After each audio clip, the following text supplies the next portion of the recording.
Hey guys, welcome back to the channel and to another reaction video. Alright, today I'm continuing on my Stephen King celebration, watching a bunch of Stephen King movies that I have not seen before.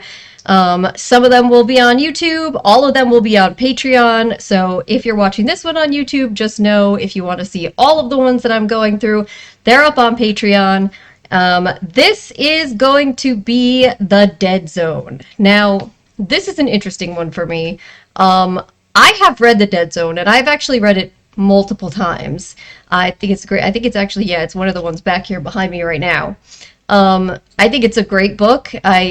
It's different in a lot of ways from a lot of older King, despite the fact that it was one of his older stories.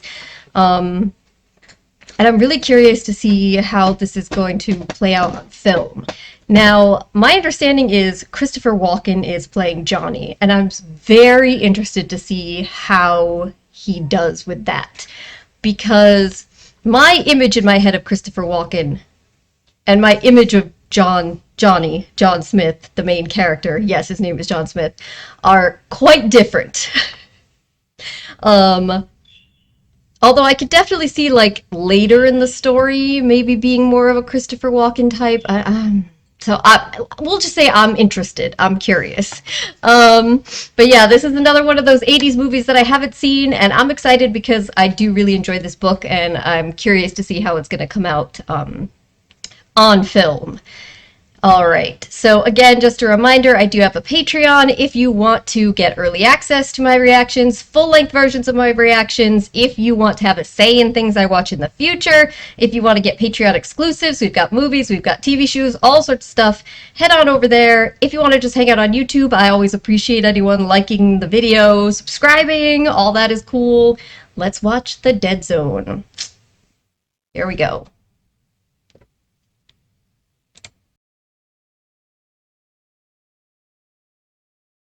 We'll just leave that. Wait, this is made by David Cronenberg is the director of this movie? I didn't know that. That's pretty crazy. Man, they really had a lot of very big directors doing Stephen King movies in the 80s, didn't they? Tom Skerritt, I know him. It's zooming in with the logo, with the actual book logo. That's what it looks like. Martin Sheen plays Greg Stilson. Interesting. Okay. So I also just watched Firestarter for the first time, and Martin Sheen is in that as well. Curious to see, like, how it's differentiated. Like, these are two very different characters that he played in Firestarter versus here. Yep, the logo. Still surprised about the David Cronenberg part. Still is sitting on the pallet bust of Palace just above. His hair. Hi. Oh, Sarah. Thank God it's Friday. You sound like one of my students. Why don't you carry my books? Oh my god. I hope you haven't made any plans for this afternoon. It's a surprise. Wow, what kind of a carnival has a full-on roller coaster? Wait, and they're the only ones on there. You okay?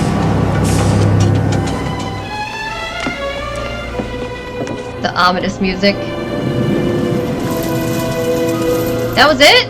What? Surely there's more. That can't be it at the carnival.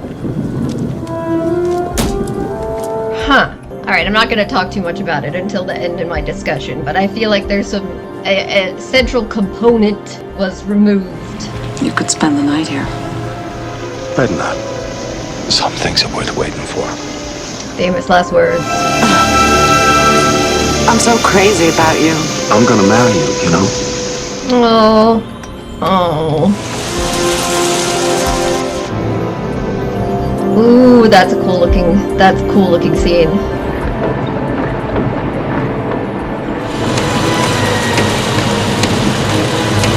Man, Stephen King stories really got a thing for, these big trucks causing carnage, right? Remember Pet Cemetery?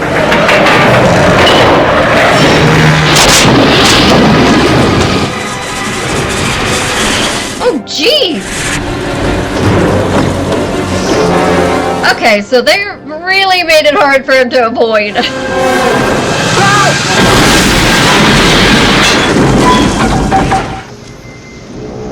Now, I'll tell you right now, that's not exactly how it happened in the book either. But again, I'm gonna stop myself. I'm not gonna keep saying, that's not the book! Until the end, when I have my full discussion. But it is I'm curious about that choice. Maybe it's just about... Can you hear me?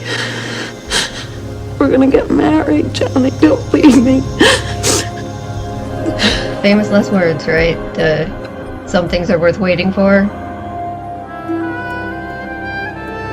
One of those things in your life where later on you look back at one of those moments and you think you just had made one different choice.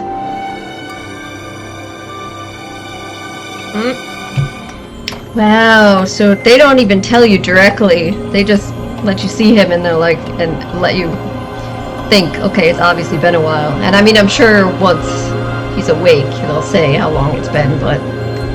I'm Dr. Sam Weizak. How do you feel? My throat hurts. Try a bit of water.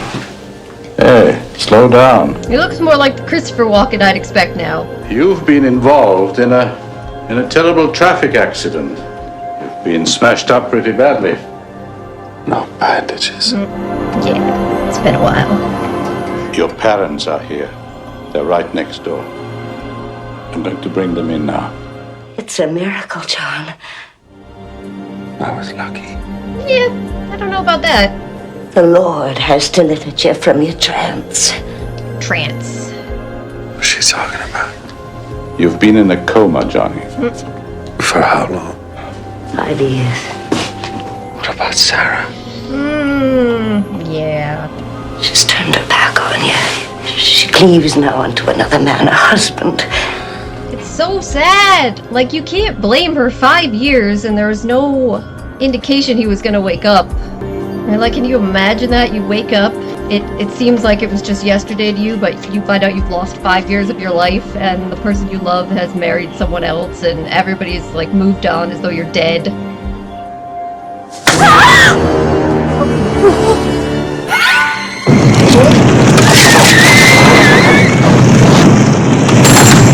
Wow, that looks crazy with the water boiling. Amy, Amy is my daughter's name. the house is burning. Your daughter's in the house. It's not too late. Wow. Crazy depiction of the vision. Your daughter's screaming. It's not too late. Hurry up! Alright, I'm seeing it. I'm seeing it. I'm seeing the Johnny. Post-accident Johnny. Like Christopher Walken. Yeah. The first order of business is getting your body back into shape. Although you've been exercising. It's like, so, also about that vision thing. Am I gonna have to live in a wheelchair? I won't deceive you, John. Your therapy will be long and painful, but you will walk. It's like, well, I guess that's something. Thank you.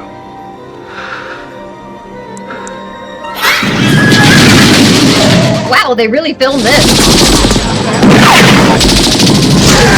Cronenberg was like, I'm not passing up the opportunity to film some tanks. The wolf is loose. John? The horse is fire. Honestly, this is just such like a minor part of the book that it feels like Cronenberg was like, I'm just want to film this more thing. I mean, I don't think it's bad that they do. I'm just surprised. The boy is safe. John! John! Are you alright? It's like, I don't know. What boy? You're the boy. She saved you. She's alive, Sam. Who? Your mother. I know her name. I know where she lives. That is not possible, John. She's like, yeah, how indeed. Is Johanna there, please? One moment. Hello? Hello, who is it, please? It was good acting by him there. You could see in his eyes when he heard her voice, the recognition. I'm trying to get you back on your feet in a day or two. What's on your mind, Sam? What's on my mind? What do you think? You were right, John, about my mother. Did you talk to her? I just couldn't talk to her. Why? Because it wasn't meant to be. Things he wasn't supposed to ever know. I mean, you could argue that this was how you're supposed to find out. I don't know. It's interesting. I'd really like to see you do some serious chugging. I'm gonna take a run around the building. Oh, They told me you were outside. I am. You got your hair cut. Oh, yeah, a long time ago. You lost weight. it's like, well, Call it coma diet. Lose weight while you sleep. You still teach? Mothering's a full-time job. Bad for you. this is how hard it must be. Honestly, for both of them. How is she supposed to feel? Like the guilt? Ichabod Crane disappears as he was a bachelor and in nobody's debt. Nobody troubled their head about him anymore. Is that what you're afraid of? Yeah, that's a much more depressing statement. That's what I want. Because, like, 5 years! And there was nobody telling her that he was gonna wake up. That's one of the things that's so tragic about this story to me, is that it's not fair what happened to them. I want to get it over with. Once you've set something like this in motion, seems to me you'll never know where it'll lead. It's already in motion. I'm so much more comfortable with this image of Christopher Walken Johnny with the hair up. That, like, how he was with his hair combed down before the accident. Would you call this a psychic experience? I would not. How about a demonstration, John? You got any predictions? You think Greg Stilson is gonna... Oh, the first mention. I don't even know who you're talking about. Oh, you didn't know anything about this nurse? That was different. Well, here we go. I touched her hand. All right. All right. Here we go. You want to know why your sister killed herself? Go. It's not all right. Okay. I'd like to tell you now. Thank you, ladies and gentlemen. Oh, God. Dr. Danvers, call 1522. Then he's gotta live with the guilt of this. Leave your boots outside the door, dear. Don't go tracking. Miracle boy. Just add on to everything else. Now you gotta feel the guilt of thinking that she died because you did that press conference. Alright. Hey, there's Tom Skerritt. He's playing Sheriff Bannerman. That's cool. Castle Rock. Castle Rock. Sure. It's like, so why do you think I'm I here? don't know whether it's true or not, psychic powers of yours. It's like, it should be pretty obvious to you why I'm here. But if it is true, John, I could use your help. You made a mistake.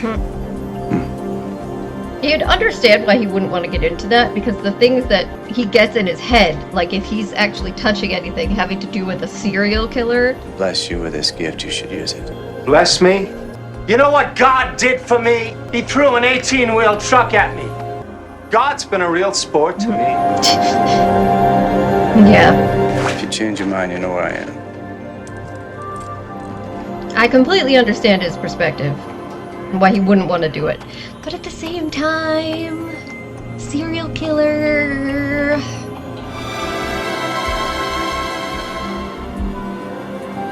This man loves a sweater. I brought you a visitor. I didn't know you were coming.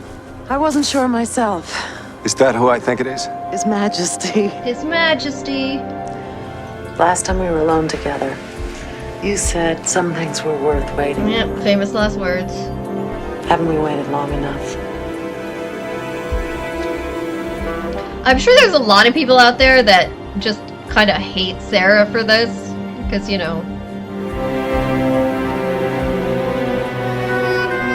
obviously she's cheating, but I just view their story as a tragedy. Has been carrying on with Charlene McKenzie ever since her husband died. She's got him over there building one thing or another. But if you ask me, it's the company she wants more than the bookcases. I heard. I made that for John the night he was born. So what have you two been up to all day? Making bookcases. Jokester. Some of his jokester self coming back. when she's around. Some of the melancholy disappears. Boy, that smells good. I'm starved. I hope you like it. I'll bet he will. He's fed up with my cuisine. You know, it feels good to have a family eating around this table again. It hurts! It hurts! It's not fair. Go inside, you're freezing. Oh my god. It doesn't have to. Don't say it.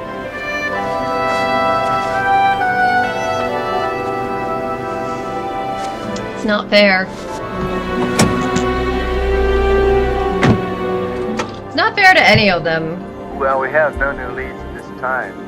However, there's always the hope that my line is always open and I would welcome any help. Any help. It's not like a directed message. Her partially clad body was found just 1 month ago today. Cause of death was determined by the coroner's office. Next on News 8, Sports and Weather with Ron. No, sports and weather! You have to. I like the way he acted that too, just a very quiet decision. Have you got something he might have touched? Frank, give me that package. Here. Nothing. We got another body here, Sheriff. What? Psychic, that's Smith, isn't it? Yeah, here come the reporters. Yeah, I know this girl. Her name's Alma Frechette. She works at the Coffee Pot Cafe across the way there. Your idea, George, to have a psychic? Here comes the reporters. Nobody comes up here. You got it, Sheriff. It's like the last time in the world you would want to have these sorts of abilities. Like the things that you'd have to see. But at the same time, you know, it does seem like if you're going to have them, what's your purpose if you don't help with things like this?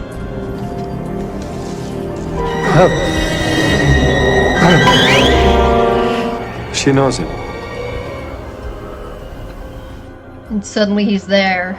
Come up here to the gazebo. She knows it. All right. Just having to see this. Feel what she was feeling. Look at this. Jesus, you let go of me. Oh God. I stood there. I saw his face. God. Wait a minute, what are you saying? I did nothing. Well, yeah, you couldn't do anything, man. You weren't really there. I stood there. I did nothing. Dad? He definitely ran away. He gone. He just took off in your car, Sheriff. Saw his face. Like how his hair, like, stands up a little bit more the longer the movie goes on. Yeah, once he realized this vision thing was actually working, he was like, you know what, maybe I better leave. I want you to stay there. No problem. Sheriff Bannerman, I want to talk to your son, Mrs. Dodd. He ain't here. We literally just saw him. Saw him in the window. I saw him in the window. Come on in, Mr. No! You leave my boy alone. You knew. You're a devil. Well, no. Maybe you and your son are. Like, you're gonna talk to me about hell? Your kid is a serial killer, and you're covering up for him. Wow, that is a cool looking shot. I love that with the green. God. Oh God, I don't need to see this. Oh God. Not that it isn't deserved. Creepy child's room for the grown man. Frank? Might as well go ahead, he's done.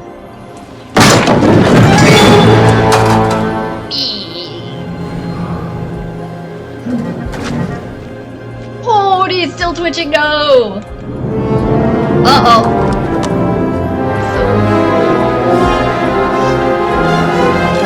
Yeah!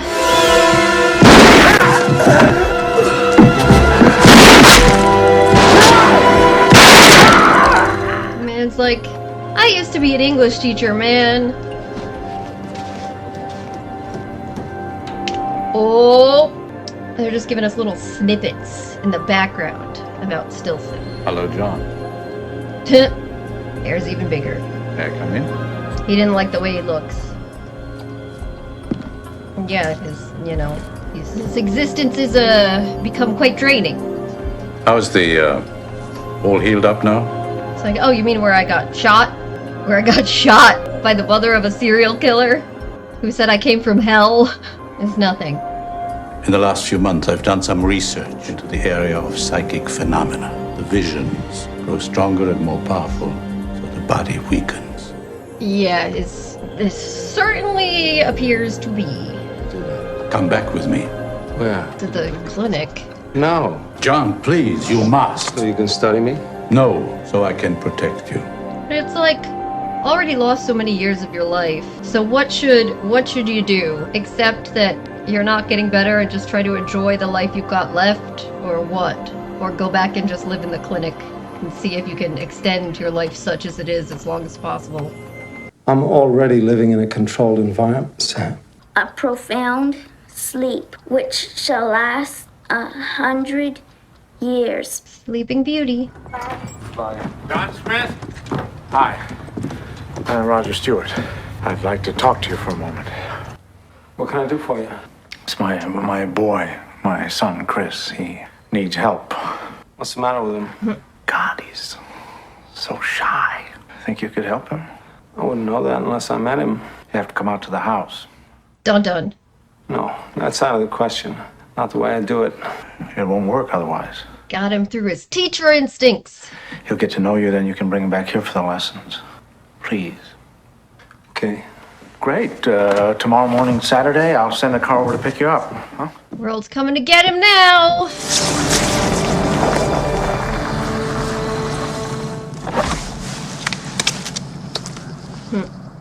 Yeah, quite a house. Hi, John. Good morning. Nice to see you, John. This is Greg Stilson. Dun dun. There you go, Brian. Got a souvenir? He just gives him a button. Well, Greg, you got some good ideas. You gotta let me think about them. My God, what a glorious day! Well, he certainly pulls off the personality. This is Johnny. Remember I told you he was coming this morning?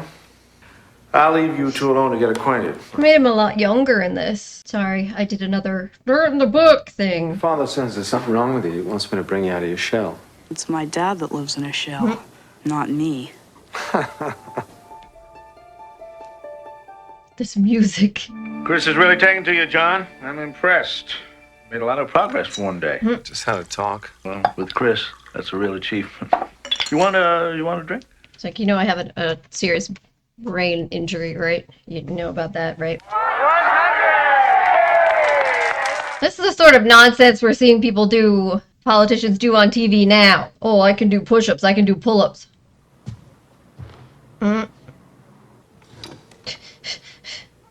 What can I do for you boys? You work late, Mr. Brenner. That's very admirable. It's like, yeah, I know. I felt when one of my loyal staff people brought me your editorial that's going to hit the streets tomorrow. You don't seem to like me, Brennan, but that's okay. Oh, a politician trying to strong-arm journalists. Can't imagine. About you staying out of the campaign business and me staying out of the publishing business. Show him what we got to publish, Sonny. That young lady in the photographs with you is one of them. Now, I've never met Mrs. Brenner, but... Freaking mob boss tactics. Doesn't look like her. You son of a bitch, you set me up. Let's give Mr. Brenner a chance to think about his wife and kids. What if I don't make a deal, Stilson? Otherwise, I'll have my friend Sonny take your goddamn head off. Like, so just in case the blackmail didn't work. Well, could just kill you. Prophet still, if bird or devil, it shall clasp a sainted maiden, whom the angels name Lenore. Lenore. Skip to the part where he talks about, will I ever see her again? Good afternoon, sir. We're out in your neighborhood today talking to people about Greg Stilson. You're familiar with our candidate, aren't you? What do you think? But are you aware of what Greg Stilson stands for? Stilson represents both the poor and the well-off. He represents himself. Back, I have a student. Can I leave you some literature, though? Sure. Can you bring some of those brochures? Oh. Hello, Johnny. This is my husband, Walt. Nice to meet you finally, John. Oh. Pain. Hey, come on back, Johnny. It's no fun reading myself. We'll let you get back to work. Don't forget who to vote for on election day. Bye. He's like, I was just thinking about you so sadly while I was having the kid read that poem. And now here you are. Oh, oh. No. Dun dun. My ride's here. I'm going with you. Oh, Johnny. I gotta talk to you. Hi, Johnny. What is this? What are you doing? Pretty good stuff, huh? No. Okay. There's gonna be an accident. Call it off. Call it off. Chris has been looking forward to this all week, huh?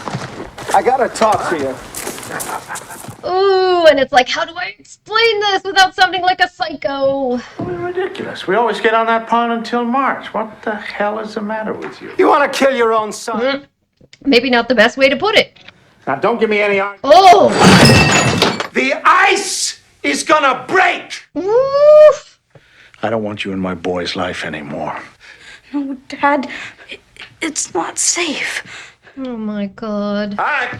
To hell with it. To hell with the whole thing. Forget it all. Forget the hockey team. But I want you out of here. My driver will take you home. Like, of course he doesn't want to let anyone get too close to him. Hey, what's going on? You're not even dressed.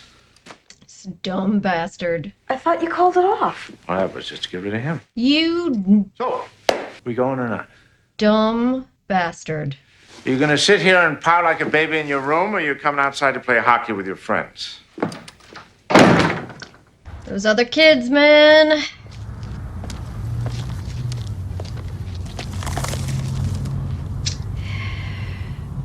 Mm-hmm.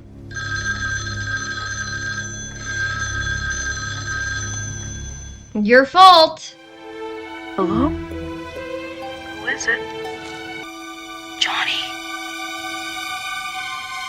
Just wanted to make sure he was okay. Ridiculous.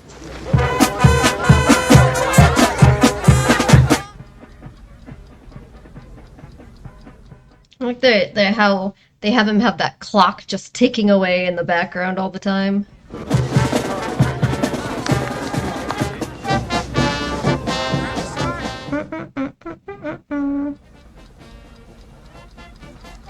Oh yeah, there she is.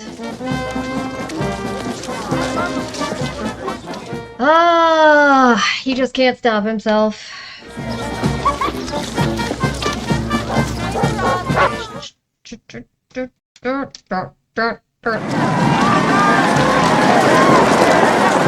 Here he comes.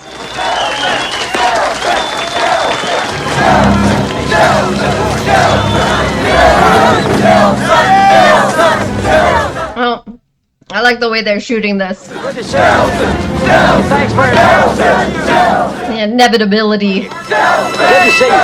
Hey, thanks very much for coming. Good. Do it, General. Put your hand on the scanning screen and you'll go down in history with me. You're not the voice of the people. I am the voice of the people. Came to me while I slept, Sonny. Now you put your goddamn hand on that scanning screen or I'll hack it off and put it on for you. And he's not kidding. Complete the sequence, Mr. President. My destiny. Yeah, psycho narcissist in power. Let them come up. This is not necessary, Mr. President. We have a diplomatic solution. Too late. Mr. Secretary, the missiles are flying. You okay, Greg? He's like, get this guy away from me! He sees too much.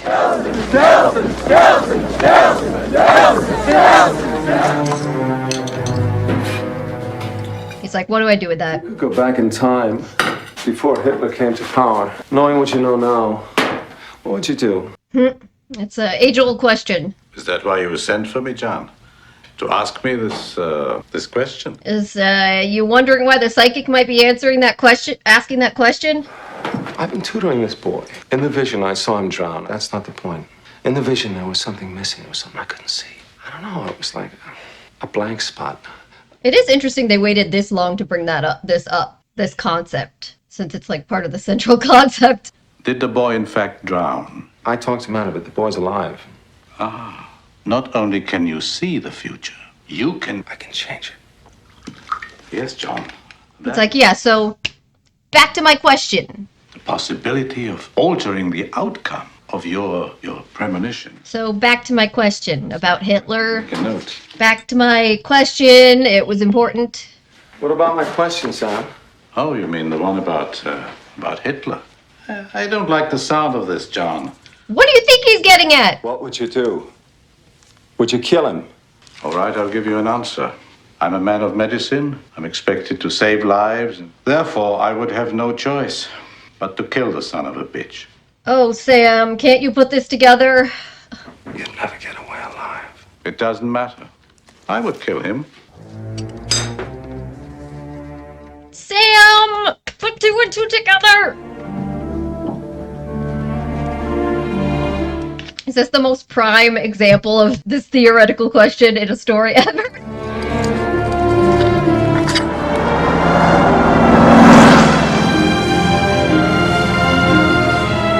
This is a cool shot, too. The old days when no one would be concerned about somebody on a bus with that. Dear Sarah, I can't go on hiding anymore. I always thought this power of mine was a curse, but now I can see it's a gift. Anyway, by the time you get this letter, it'll be all over. You never will understand why, Sarah. Guess nobody ever will, but just remember, there's never been anyone for me except you. Ugh, tragedy. I'll always love you, Sarah.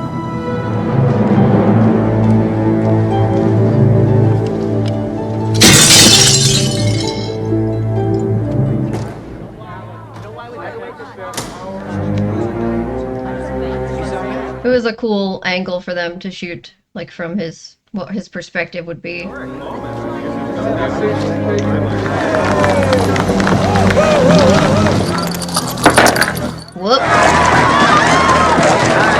Oh no, Sarah. You gotta be right there. Thanks very much. What's your name? That was a good touch when they had him moving there, that how he had to struggle to move his legs. Just remember that his legs never really fully healed. I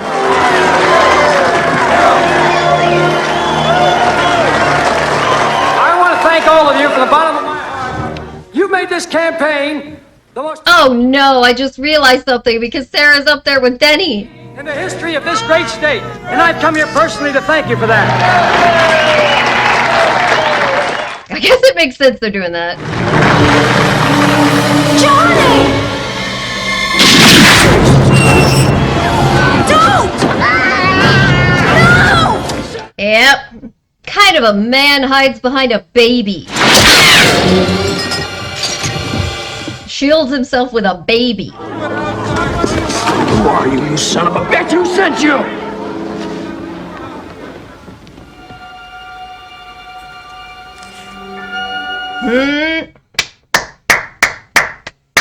And not voting for a guy who hides behind a baby.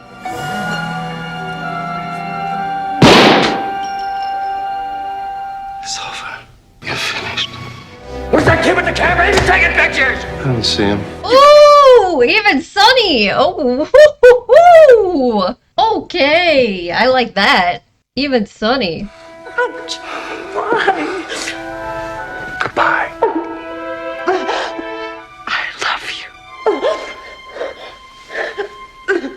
Oof. Painful ending! Ugh. Okay, guys, that was the dead zone. So first, let's get this part out of the way. I'm not going to talk too much about the obvious political associations that one could draw, comparisons, with a charismatic conman political figure presenting as not from either side and just for the people, and putting together this folksy kind of crazy over the top image to draw people in, when really he's a psycho narcissist behind the scenes and only cares about himself. I don't even need to do that. Stephen King said that himself, right? A few years ago when someone was asking him about the certain someone currently in office, and he said that he already wrote that story years ago, that in the Dead Zone, he already wrote that character. So I don't think we need to go beyond that to say. So let's get to the actual movie itself. First bit, Christopher Walken, fantastic job. I said going into it I wasn't really sure, and I still feel like there's he didn't really fit who Johnny was before the accident, but considering that they did so little of that in the movie and focused much more on his life afterwards and how it continued to degrade, and he certainly did fit, and he did a great job with it. And honestly, even though even in they had the scene with him and Sarah and Denny and his dad, when she came to his house later on and they had their night, their moment, and they showed him being happy again. Like he did a really good job with that too, even with the lighter, happier moments. But very much he did do the character justice, I felt. Now, again, I'm sure there's a lot of people that would not be particularly happy with Sarah's character and how she acts, but I do have a lot of compassion and sympathy for her, in the sense that, first of all, 5 years of your life, and there's no guarantee that he's coming out of it at all. No guarantee. In fact, everyone's telling you it's likely he won't. So you have to move on. But then you live with all this guilt, and then once he's awake, there's this sense of guilt, there's this sense of, oh God, what have I done? There's always a sense of what was lost, potentially missed out on, and you love your husband, and you want to be loyal to your husband, but you still love him, and there's this just sense of unfairness of it all, the unfairness of it all. It's a tragedy for all of them. And I'm sure a lot of people will just hate her, be like, well, it doesn't matter, she cheated and she shouldn't have cheated. And I get that perspective, but I think the idea that they're trying to put out there, and it comes across better in the book, is that the life they would have had was taken from them, and her husband, her family that she has now, that life only exists because the life they were supposed to have was taken from them through no fault of either their own. So giving them just one more night together, just one more slight extension of it, one more happy time together, and he and her husband actually gets the whole life, It seems like more than a fair trade-off is what they're trying to say. And honestly, that it can't be fair. It's not fair to any of them. It's a tragedy.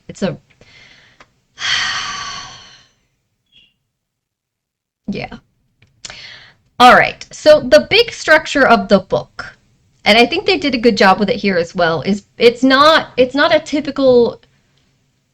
It's Johnny, after he gets in the accident, he experiences all these different things. He goes through these different stages. They're almost like little vignettes of stories. There's the serial killer story. There's the story with, well, they had it be the kid in this, but in the book he's a teenager and his name is Chuck, and his family. And there's the story with the big story, of course, with Stilson. And they really kind of broke it up more definitively in this than they do in the book, though there are sections that are devoted to each one. It's kind of hard to explain unless you read the book. But I think, so if you feel like the movie was kind of just one event after another, there you do get the sense of that in the book as well. So it's more about Johnny's overall experience. Yeah. And I think that they did a really good job of adapting a lot of the things, a lot of the stories, a lot of the feelings. Martin Sheen did a great job as Stilson. He was very much as pictured.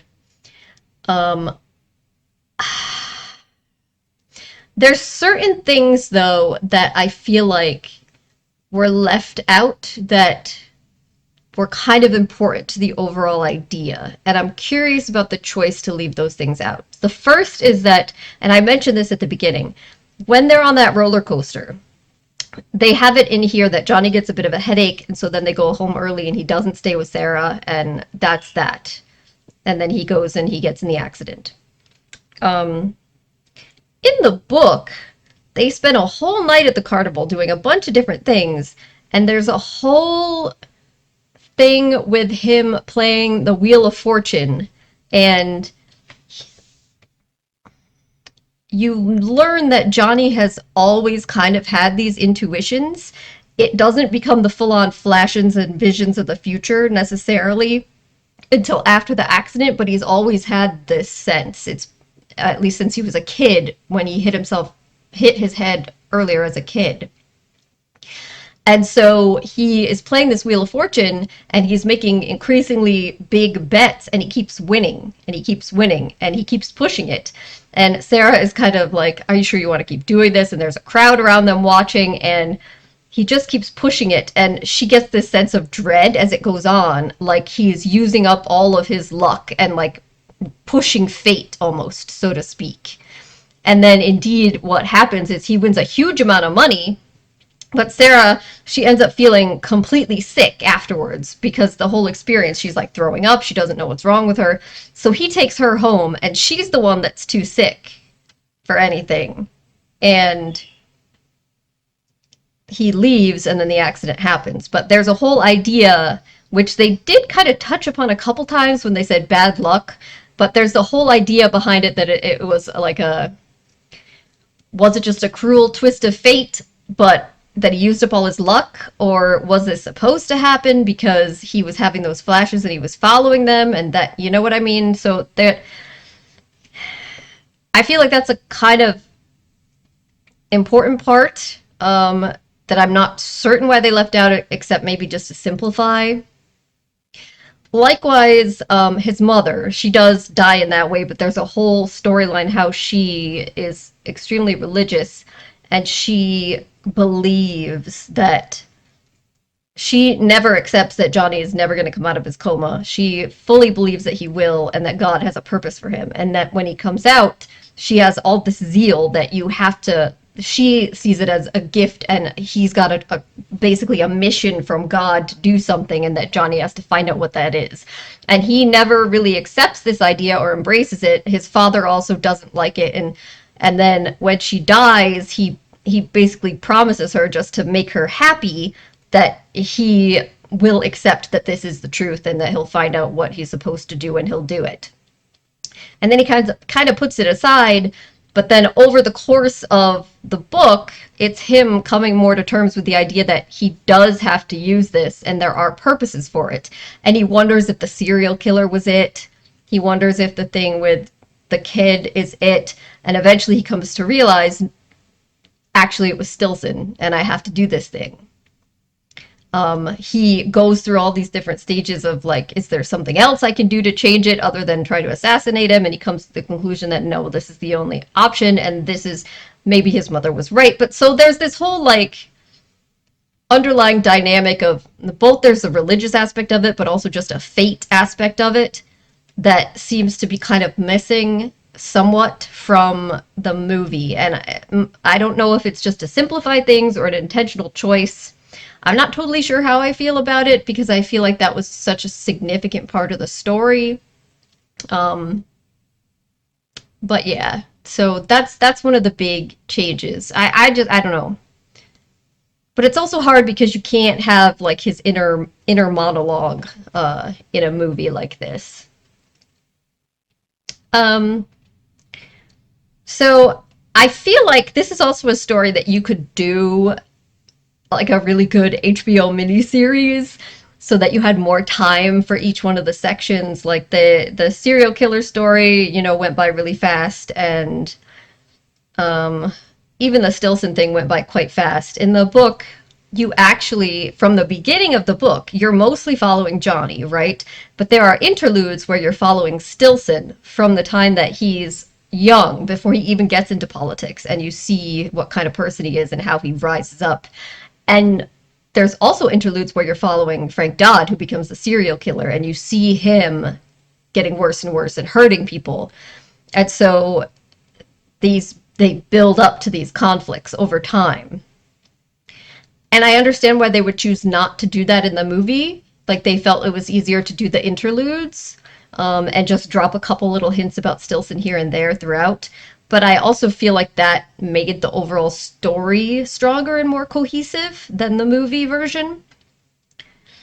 Another change that they did, which I'm not totally sure about why. Like, I see the reasons for a lot of the changes that they made, the potential reasons, but this one is, like I said, the little kid is not a little kid, and he doesn't save him from going out on the ice. He's a teenager. His name is Chuck, and he actually goes and lives with this family and is tutoring him full time, like for months and months. And it's when Chuck is about to graduate, he has a vision that the restaurant where they're going to have his class graduation party is going to burn down, and he and all his friends are going to die inside. And he's basically begging everyone not to go, to call it off. And Chuck's father agrees to call it off, mostly just because Chuck is scared and to placate him, and they invite a bunch of the kids over to their house instead. But a lot of the kids, of course, still go. Chuck's father doesn't really believe it, but he does go along. And ultimately, so Chuck lives, the kids that are there live, and all the other ones that were at this restaurant die in a horrible fire. And it's like horrific, but you know, the father afterwards is like immensely grateful to Johnny, and Johnny basically runs off because he doesn't want to deal with it or deal with the attention. But the father is like really trying to like give him money and do something, and he's like, I owe you my son's life.